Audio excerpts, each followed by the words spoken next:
Hello friends, मेरे स्पामिस्ट्री and astrology video channel पे आपका स्वागत है। तो आज हम एनालिसिस करेंगे सैंड का और चेक करेंगे इसमें क्या-क्या नई चीज़ें हमें सीखने के लिए मिलती हैं। तो एज यूजुअल शुरू करूंगा फिंगर्स के एनालिसिस से। उसके बाद चेक करेंगे फिंगर्स की सेटिंग एंड माउंट्स को। सबसे लास्ट में हम चेक करेंगे लाइंस को। इस तरह से पूरे हैंड का जो एनालिसिस हम कंप्लीट करेंगे। तो चलिए मैं शुरू करने जा रहा हूँ, साथ-साथ ड्रॉ करता जाऊंगा आपके लिए ताकि आपको समझने में कोई दिक्कत ना हो। दोस्तों, क्या आप जानना चाहते हैं कि आपकी कुंडली में धन योग या राजयोग है? ऐसा कौन सा रत्न है जो आपका भाग्य उदय करवा सकता है? कहीं आपकी कुंडली में मांगलिक दोष या कोई कालसर्प दोष या कोई ऐसा दोष तो नहीं? इन सभी बातों का जवाब आपको मिलेगा भृगु पत्रिका में। भृगु पत्रिका में इन सभी बातों के साथ साथ आपको मिलेगा 10 साल का आपका भविष्य फल भी, और ये सभी कुछ मिलेगा सिर्फ 501 रुपए में। तो दोस्तों, आप अभी मंगवा सकते हैं अपने खुद के लिए या अपने परिवार के सदस्यों के लिए भृगु पत्रिका, वो भी डिजिटल फॉर्म में। जस्ट इसको मंगवाने के लिए क्लिक कीजिए डिस्क्रिप्शन में दिए गए लिंक के ऊपर। तो यहाँ पर आप देख सकते हैं इनकी जो हथेली है एक रेक्टेंगल की शेप बनाती हुई नजर आ रही है। कुछ इस तरह की शेप इनकी हथेली की थोड़ी लंबाई में, जो इंडिकेट करती है एक ऐसी नेचर जिसमें एनालिसिस करने की काफी अच्छी कैपेबिलिटी हो, एनालिसिस करने वाली नेचर और साथ ही साथ हार्ड वर्किंग टाइप की पर्सनैलिटी इनकी फिंगर्स और हाथ की शेप से नजर आ रही है। और अगर हम चेक करें इनकी फिंगर्स को तो यहाँ पर आप देख सकते हैं फिंगर्स काफी थिक हैं और फिंगर्स की लंबाई काफी अच्छी नजर आ रही है। उसके साथ साथ फिंगर्स के ऊपर काफी सारी सीधी खड़ी रेखाएं मौजूद हैं। आप देख सकते हैं ऐसी रेखाओं की मैं बात कर रहा हूँ। इस तरह की रेखाओं का होना बहुत ही पॉजिटिव माना जाता है। ऐसे नेटिव काफी मिलनसार स्वभाव के होते हैं। और हम फिंगर्स की पर्टिकुलर फिंगर्स की लंबाई की बात करें तो यहाँ पर आप देख सकते हैं इनकी जो सूर्य फिंगर है ये काफी अच्छी लेंथ में है। अगर हम कंपेयर करें इंडेक्स फिंगर से, जो बृहस्पति फिंगर है इससे ज्यादा लंबाई में नजर आ रही है इनकी सूर्य फिंगर, जो यहाँ पर क्लियरली दर्शाती है कि नेटिव की क्रिएटिविटी का लेवल काफी अच्छा रहेगा। काफी क्रिएटिव टाइप की नेचर, आर्टिस्टिक क्वालिटीज ऐसे व्यक्ति के भीतर रहती हैं जिनकी सूर्य फिंगर काफी अच्छी लंबाई में हो। इसके साथ साथ ऐसे नेटिव काफी अच्छा सोशल सर्कल क्रिएट कर पाने में भी कामयाब रहते हैं। सूर्य फिंगर का ज्यादा लेंथ में होना नेटिव को रिस्क टेकर और एडवेंचरस नेचर का भी बनाता है। ऐसे व्यक्ति लाइफ में रिस्क लेने से नहीं घबराते और कई बार तो अपनी धन की इन्वेस्टमेंट के मामले में भी रिस्क ले बैठते हैं और लाइफ में अपने धन को ऐसी जगहों पर इन्वेस्ट कर देते हैं जहां पर लॉस के चांसेस भी हों, जैसे शेयर मार्केट है, क्रिप्टो करेंसीज है, म्यूचुअल फंड्स हैं। ऐसी जगहों पर भी अपने धन को इन्वेस्ट करने की रुचि इनके भीतर रह सकती है। और अगर हम इंडेक्स फिंगर की बात करें तो बेशक ये फिंगर थोड़ी सी शॉर्ट नजर आ रही है, लेकिन यह फिंगर बिल्कुल भी वीक नहीं है। काफी अच्छी थिकनेस इस फिंगर की यहाँ से आपको नजर आएगी। थिक फिंगर है, बिल्कुल स्ट्रेट है। हल्का सा इस फिंगर का झुकाव शनि फिंगर की तरफ हो रहा है, जिस वजह से थोड़ी वैराग्य की भावना इनके भीतर रह सकती है, लेकिन ओवरऑल यह फिंगर काफी अच्छी लेंथ में होने की वजह से अच्छी लीडरशिप क्वालिटीज इनके भीतर रहेंगी। काफी अच्छी नॉलेज इनकी यहाँ पर नजर आ रही है। अब बात करते हैं इनकी सबसे लंबी फिंगर जिसको हम शनि फिंगर कहते हैं। आप देख सकते हैं इस फिंगर में कोई भी कमी नजर नहीं आ रही। काफी अच्छी थिकनेस में यह फिंगर, काफी अच्छी लेंथ में है, जिसकी वजह से ऐसे नेटिव काफी मेहनती नेचर के होते हैं, हार्ड वर्किंग होते हैं और डिसिप्लिन को फॉलो करने वाले होते हैं। कुछ इस तरह की क्वालिटीज इनके भीतर रहती हैं जिनकी यह फिंगर अच्छी लंबाई में हो। अब बात करते हैं इनकी मर्करी फिंगर की, तो यहाँ पर आप देख सकते हैं मर्करी फिंगर थोड़ी सी वीक नजर आ रही है, थोड़ी सी टिल्टेड फिंगर, और इन दोनों फिंगर्स के बीच में काफी अच्छा गैप भी आपको नजर आ रहा होगा। मर्करी फिंगर थोड़ी सी लो सेट भी है, जिस वजह से कम्युनिकेशन स्किल्स थोड़ी सी वीक रह सकती हैं और साथ ही साथ इस फिंगर के लो सेट होने की वजह से नेटिव की नेचर थोड़ी शाई रह सकती है। बाकी फिंगर्स का झुकाव शनि फिंगर की तरफ अगर हो रहा हो तो ऐसे व्यक्ति के भीतर थोड़ी वैराग्य की भावना रहने की संभावनाएं बढ़ जाती हैं। फिंगर्स में कुछ इस तरह के गैप्स का होना, जैसे आपको हल्का गैप इस एरिया में भी नजर आएगा, यहाँ पर भी कुछ हल्का सा गैप है। इसकी वजह से नेटिव का स्वभाव थोड़ा सा खर्चीला हो सकता है। मनी मैनेजमेंट में थोड़ी बहुत दिक्कतें आने की संभावनाएं इस तरह के गैप्स की वजह से रहती हैं। और खास तौर पर मरकरी और सूर्य फिंगर के बीच में गैप होने की वजह से ऐसे नेटिव काफी इंडिपेंडेंट नेचर के होते हैं। थोड़ा सा जिद्दी स्वभाव भी इनका रह सकता है। तो यहाँ तक हमने देखा इनके फिंगर्स को। चलिए आगे बढ़ते हैं और चेक करते हैं इनके सभी माउंट्स को, उसके बाद चेक करेंगे इनकी सभी रेखाओं को भी।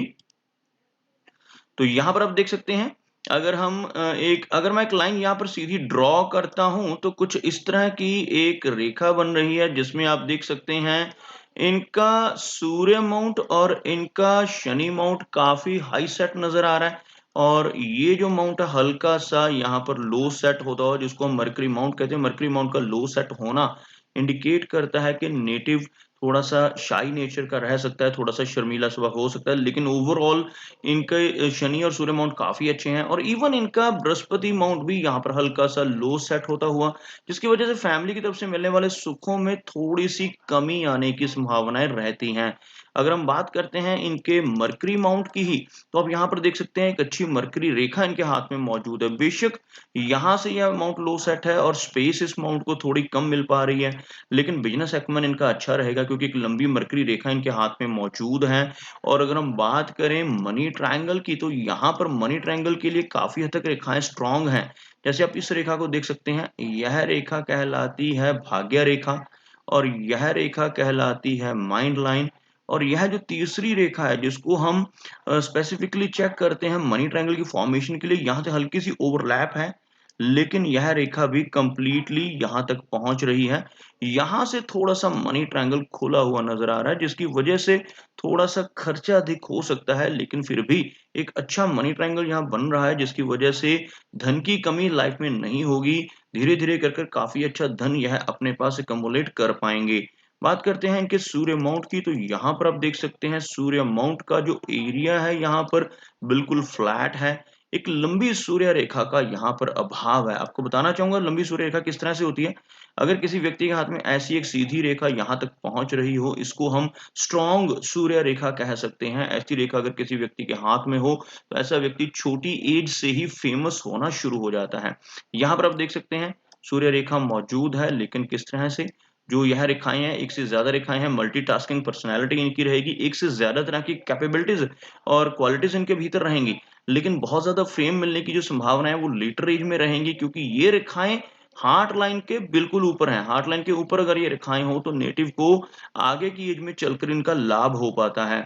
उससे पहले भी यह रेखा आपको यहाँ पर नज़र आएगी सूर्य माउंट के नीचे थोड़ी-सी, लेकिन ये रेखाएँ भी लगभग 40 की एज के बाद ही एक्टिवेट होती नज़र आ रही हैं। और अगर हम शनि माउंट की बात करें, तो आप देख सकते हैं शनि माउंट का जो एरिया है यह बिल्कुल फ्लैट है। शनि माउंट अगर फ्लैट हो, तो नेटिव को लाइफ में काफ़ी मेहनत करनी पड़ती है। ऐसे व्यक्ति हार्ड वर्किंग होते हैं और अपनी इसी क्वालिटी की वजह से लाइफ में काफ़ी अच्छी तरक्की कर पाने में भी कामयाब रहते हैं। और अगर हम देखें इनकी भाग्य रेखा को, तो आप यहाँ से नज़र आएगी यह रेखा ऊपर की तरफ बढ़ती हुई, और यहाँ पर आकर थोड़ा-सा एक गैप शो कर रही है, और यहाँ से यह रेखा आगे स्ट्रॉन्ग होकर बढ़ रही है। तो आप देख सकते हैं यहाँ पर जो एक ब्रेक नज़र आ रही है, जो ओवरलैप नज़र आ रहा है, ये लगभग 36 के आसपास की एज में है। 36 के आसपास की एज के बाद से इनका भाग्योदय होने की संभावनाएँ स्ट्रॉन्ग रहेंगी, और यहाँ से एक लंबी रेखा के रूप में यह रेखा ऊपर की तरफ बढ़ रही है, जो बहुत ही पॉजिटिव रिज़ल्ट देने वाली है। ऐसे व्यक्ति 36 की एज के बाद काफ़ी अच्छी तरक्की लाइफ में कर पाते हैं। और हार्ट लाइन के ऊपर इस तरह की रेखा का मौजूद होना इंडिकेट करता है कि ऐसे व्यक्ति को ओल्ड एज में भी लाइफ में काफ़ी अच्छी तरक्की मिलती रहती है, और ओल्ड एज में भी धन की कमी ऐसे व्यक्ति को नहीं हो पाती। और एक और रेखा इनके हाथ में नज़र आ रही है, आपको दिखाना चाहूँगा यहाँ पर, इस तरह की एक रेखा आपको नज़र आ रही होगी। ये जो एक हल्का अर्धचंद्रमा जैसी आकृति यहाँ पर बन रही है, इसको हम पार्शियल गर्डल ऑफ वीनस का नाम देते हैं। अगर यह कंप्लीट हो, तो कुछ इस तरह से एक चिन्ह बनता है, जिसको हम अर्धचंद्रमा यहाँ पर कह सकते हैं। आप देख सकते हैं अगर किसी व्यक्ति के हाथ में इस तरह का एक अर्धचंद्रमा, ऐसी एक आकृति बना रहा हो इस एरिया में, तो यह पूरा गर्डल ऑफ वीनस होता है। ऐसा गर्डल ऑफ वीनस जिनके हाथ में कंप्लीट हो, तो ऐसे व्यक्ति काफ़ी क्रिएटिव होते हैं, आर्टिस्टिक क्वालिटीज़ होते हैं, एंटरटेनमेंट इंडस्ट्री से इनका कोई लिंक हो सकता है। जैसे सिंगिंग है, डांसिंग है, ऐसे कोई आर्ट इनके भीतर हो सकते हैं जिनके हाथ में ये कंप्लीट हो। लेकिन जिनके हाथ में ये अधूरा होता है, तो उनकी किस्मत में भी ऐसी चीज़ों के प्रति रुझान हो सकता है, लेकिन ये बहुत ज़्यादा अच्छा रिज़ल्ट नहीं देता है, क्योंकि इस तरह का ब्रोकन गर्डल ऑफ वीनस अगर हाथ में हो, तो ऐसे व्यक्ति मूडी स्वभाव के हो सकते हैं। और अब बात करते हैं इनके गुरु माउंट की। तो आप देख सकते हैं गुरु माउंट बेशक हल्का-सा लो सेट है और हल्का-सा दबता हुआ नज़र आ रहा है, जिस वजह से ऐसे नेटिव को प्रवास करना पड़ सकता है, अपनी फैमिली से दूर भी रहना पड़ सकता है अपनी लाइफ में। लेकिन यहाँ पर एक गुरु वलय भी बन रहा है। आप देख सकते हैं यह एक जो आड़ी-तिरछी रेखा आपको नज़र आ रही है, इसको हम रिंग ऑफ सोलोमन कहते हैं, गुरु वलय कहा जाता है। इस तरह का गुरु वलय यहाँ पर बन रहा हो और इस तरह का बुद्धाज़ाई का चिन्ह जो इनके हाथ में इस एरिया में एक आँख जैसा चिन्ह बन रहा है, जिसको अंगूठे के ऊपर बनने वाला यव का साइन कहा जाता है। ऐसे चिन्ह अगर हाथ में मौजूद हों, तो ऐसे व्यक्ति काफ़ी ज्ञानवान होते हैं और इनकी सिक्स्थ सेंस बहुत अच्छी होती है। समाज में काफ़ी अच्छा मान-सम्मान और प्रतिष्ठा भी पाते हैं। लेकिन ये सभी चीज़ें 40 के आस-पास की एज के बाद ऐसे व्यक्ति को मिलती हैं।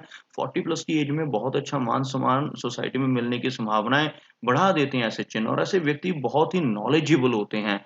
तो यहाँ पर हमने देखा है इनके सभी माउंट्स को। चलिए आगे बढ़ते हैं और चेक करते हैं इनकी लाइन ऑफ हार्ट को। हार्ट की लाइन आप देख सकते हैं कुछ इस तरह से सीधा चलती हुई और आगे चलकर एक बाइफोर्क बना रही है। इस तरह का बाइफोर्क जिसको विष्णु सिंबल भी कहा जाता है। विष्णु सिंबल इनके हाथ में बन रहा है। इस तरह का चिन्ह अगर हथेली पर बन रहा हो, तो ऐसे व्यक्ति बहुत भाग्यशाली होते हैं और अगर ऐसा व्यक्ति पूरी ईमानदारी से अपनी लाइफ में काम करता रहे, तो बहुत अच्छी तरक्की भी ऐसे नेटिव को ज़रूर मिलती है। लेकिन अगर यह जिनके हाथ पे यह चिन्ह है, ऐसा व्यक्ति गलत तरीके से और अनफेयर मीन्स से पैसा कमाने की कोशिश करे, तो लाइफ में दिक्कतें आ सकती हैं, प्रोग्रेस जो है रुक सकती है, रुकावटें परेशान कर सकती हैं। तो जिनके भी हाथ पर यह चिन्ह होता है, उन्हें हमेशा यही सजेस्ट करता हूँ कि लाइफ में गलत तरीके से पैसा कमाने की कोशिश कभी ना करें। अदरवाइज़ बहुत सारी दिक्कतों का सामना आपको करना पड़ेगा। अगर पूरी ईमानदारी से काम करेंगे, तो बहुत अच्छी तरक्की आपको लाइफ में देखने को मिलेगी। यहाँ पर आकर इनकी लाइन ऑफ हार्ट थोड़ी-सी वीक पड़ रही है। आप देख सकते हैं एक आइलैंड का साइन इस लाइन के ऊपर क्लियरली बनता हुआ। यह हार्ट की हेल्थ के लिए अच्छा चिन्ह नहीं है। लगभग 65 के आसपास की एज के बाद थोड़ी-सी दिक्कतें, health related problems, heart related problems आने की संभावना रहेगी। उसके बाद आप देख सकते हैं एक यहाँ पर चिन्ह बन रहा है कुछ इस तरह का एक बिल्कुल बॉक्स जैसा चिन्ह आपको बनता नज़र आएगा हार्ट लाइन की दोनों तरफ।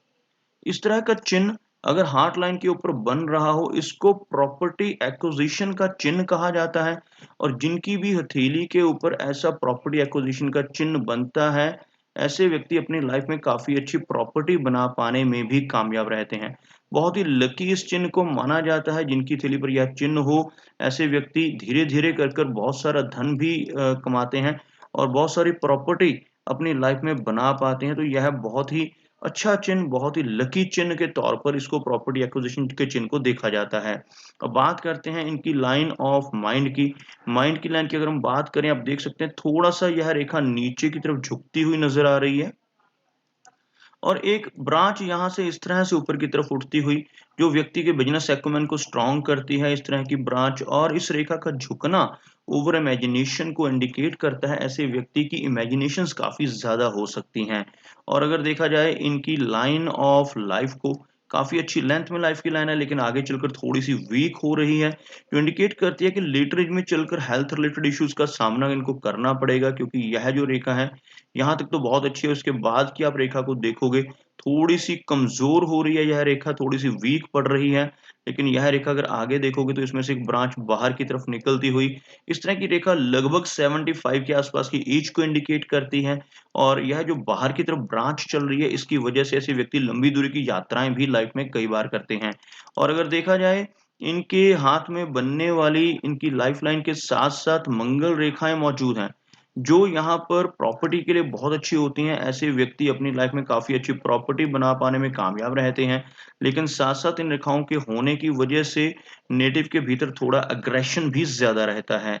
और अगर देखा जाए इनके हाथ में बनने वाली यह रेखाएँ जो इनके चंद्र माउंट के ऊपर नज़र आ रही हैं, यह शॉर्ट ट्रैवल तो देती हैं, लेकिन चंद्र माउंट को वीक करती हैं और ऐसे व्यक्ति को एंग्ज़ायटी दे सकती हैं। और वीनस माउंट के ऊपर बनने वाली जो रेखाएँ हैं, यह कुछ थोड़ा-सा नेगेटिव प्रभाव देती हैं, वरी लाइन्स इनको हम कहते हैं। ओवरऑल इनका वीनस माउंट काफ़ी उठा हुआ है, जिस वजह से हर तरह की सुख-सुविधाएँ, लग्ज़रीज़ इनको लाइफ़ में मिलेंगी, लेकिन इन रेखाओं की वजह से फैमिली से जुड़ी वरीज़ इनको परेशान कर सकती हैं। मैरिड लाइफ़ में भी थोड़ी इंस्टेबिलिटी रहने की संभावना रहेगी। तो दोस्तों, यह कुछ एनालिसिस थे इनके हैंड के बारे में और मेरी कोशिश यही रहती है कि सभी सवालों के जवाब एक ही वीडियो के थ्रू दे पाऊँ। लेकिन फिर भी कोई ना कोई चिन्ह या सवाल रह जाता है, तो इनसे रिक्वेस्ट है कि अगर इनका कोई क्वेश्चन पेंडिंग है, तो मुझे व्हाट्सएप पे मैसेज करें। मेरा वीडियो वॉच करने के लिए आपका बहुत-बहुत धन्यवाद।